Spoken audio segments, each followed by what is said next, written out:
Pasamos ahora al tema que hemos estado desarrollando a lo largo de la semana, lo concluimos hoy, cómo se encuentra la sociedad civil en México. Se quedó aquí con nosotros Javier Tello y ahora nos acompaña como todos los lunes. Jueves. Perdón, lunes, qué horror. ¡Jueves! Así me dice tu jueves, Leo. Sí, ¿verdad? Como lunes, tienes toda la razón del mundo. No, los jueves, como todos los jueves, el señor Layú, Andrés. A ver, ¿cómo está la situación de la sociedad civil en México? Tú que has sido un activista civil. Sí.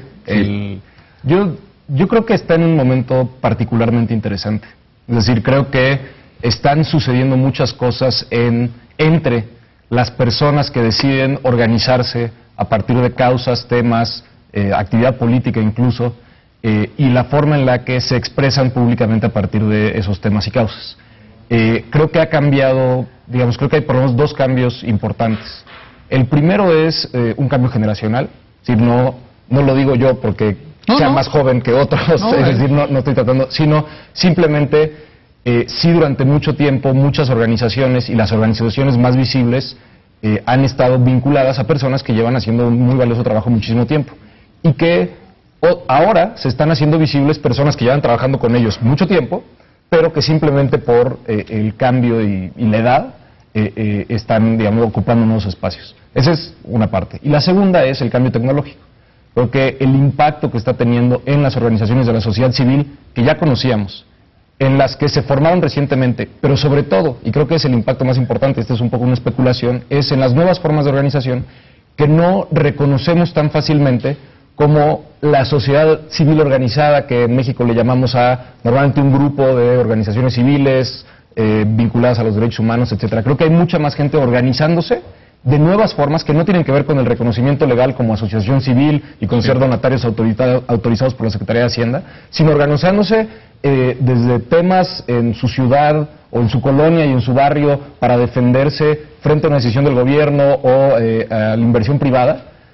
Personas que se están organizando para defenderse de la industria minera en San Luis Potosí y en Chiapas, personas que se están organizando a partir de la tal llamada guerra contra el narco. Entonces y todas esas no están organizadas en la forma tradicional de una asociación civil que es donataria autorizada, etcétera. O sea, son formas más informales, digamos. Yo creo son formas más informales. Creo que los obstáculos que hay en la ley para organizarse, lo mismo que en el caso de los partidos políticos, son tan altos los obstáculos que la gente está encontrando otras formas de organizarse. Bueno, y claro que un grupo de la sociedad civil no lo define ni lo establece Hacienda. Sería una locura pensar que solo eso es sociedad civil, ¿no? Hacienda hace lo que hace por razones que tienen que ver con evasión fiscal. No les interesa nada más que eso y por eso están metidos en este tema.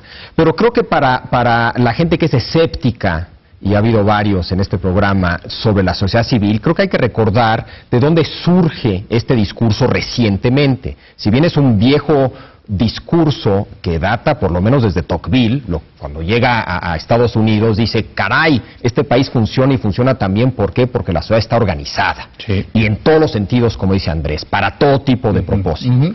Pero renace este discurso, sobre todo en los 70s, 80s, en países de Europa del Este.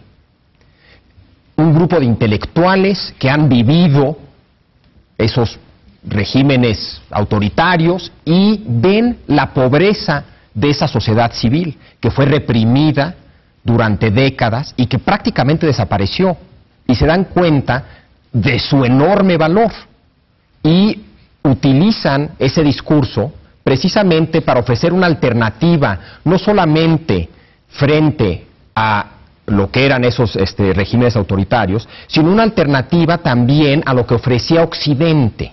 Digamos, pero estás pensando, por ejemplo, en Václav Havel, todo ese grupo de Checoslovaquia, en la entonces Hungría, Checoslovaquia, toda Europa del Este, surge este discurso. Y yo creo que es cuando no existe una sociedad civil que te das cuenta de lo valiosa y importante que es. Claro. Y no solamente se dieron cuenta ellos de eso, sino que de ahí construyeron todo un discurso, una alternativa frente a lo que entonces ofrecía Occidente, que eran ni siquiera ciudadanos, eran consumidores, y eso tampoco les atraía mucho.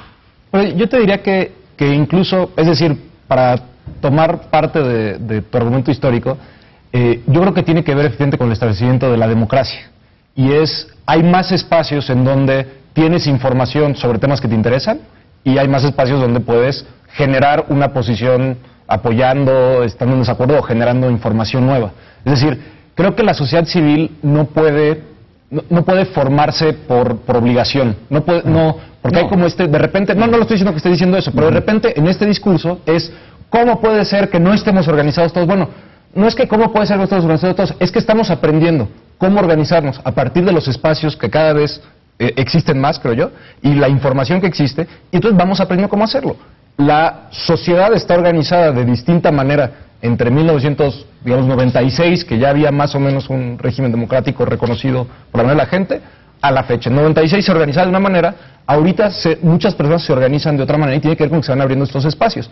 Y sí creo que la sociedad civil se está pensando cada vez más, y creo que el discurso de la sociedad civil desaparecerá en ese sentido, como un contrapeso frente a la acción del gobierno. Y como un contrapeso no digo como contrapeso en la disputa del poder necesariamente. Pero eso no necesariamente me parece que debe ser lo correcto, en el sentido de que también puede haber una sociedad civil que acompañe al gobierno, que apoye al gobierno en soluciones de políticas públicas. Claro, no tiene que eso ser también es un contrapeso. de enfrentamiento. No, es contrapeso.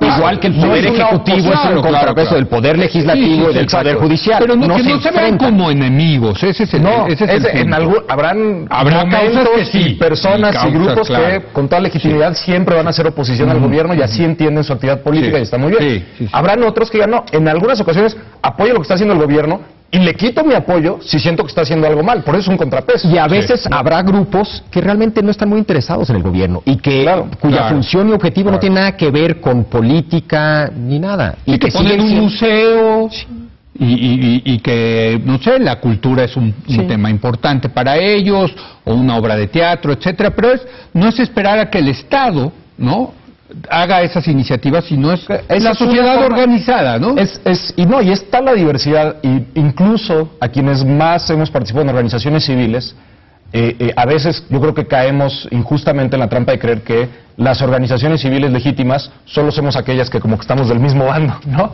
Y la verdad es que cada vez hay más organizaciones civiles que representan intereses muy particulares que no siempre han sido considerados los intereses ni los más plurales ni los más interesantes para la mayoría, etcétera. Es decir, hay grupos de cabildeo de empresarios que defienden intereses particulares y ni modo, son parte de la sociedad civil y tienen que ser reconocidos así para ser enfrentados por aquellos que creemos que hay que enfrentarlos de la misma manera.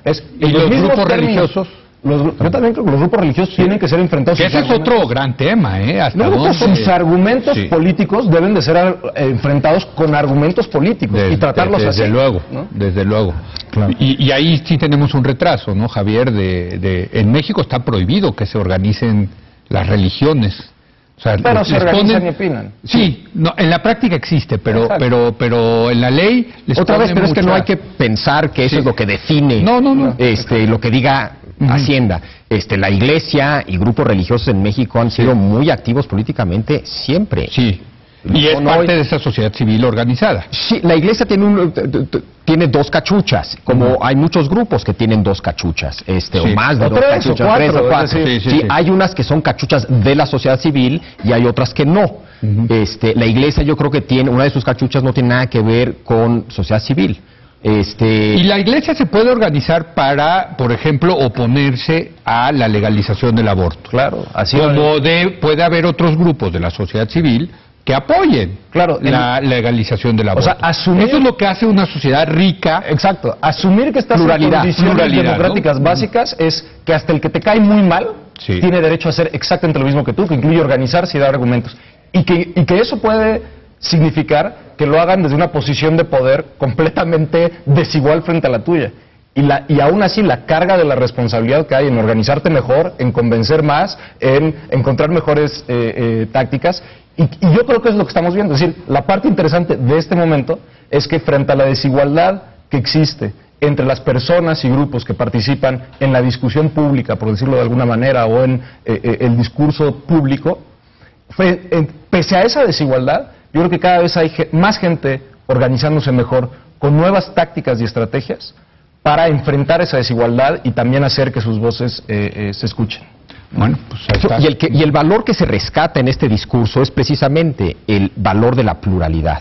Sí. O sea, cuando nace este discurso, renace este discurso en Europa del Este, lo que buscan capturar es esa idea de la pluralidad y la importancia de una pluralidad para toda sociedad y más para una democracia. Que yo creo que en México también se dio durante la larga transición democrática, ¿no?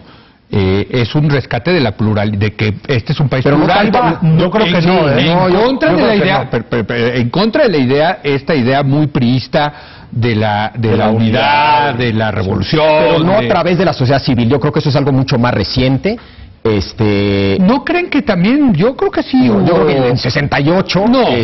O antes. No, pero a lo largo, en los 80, sí, en los yo creo que 90, ha ido ¿no? creciendo la diversidad, ¿Sí? pero incluso platicas con personas que participaban muy activamente en los 80s y era una diversidad bastante limitada, y aquellos que se salían del discurso estándar sí eran considerados pues como que no estaban en ningún lugar donde tenían que estar. Bueno, ya nos tenemos que Y ir. operaba más en el ámbito político que en el ámbito de la sociedad civil. Yo creo mucha de esa pluralidad. Que Bueno. está bien, también tiene que haber pluralidad ahí. Claro.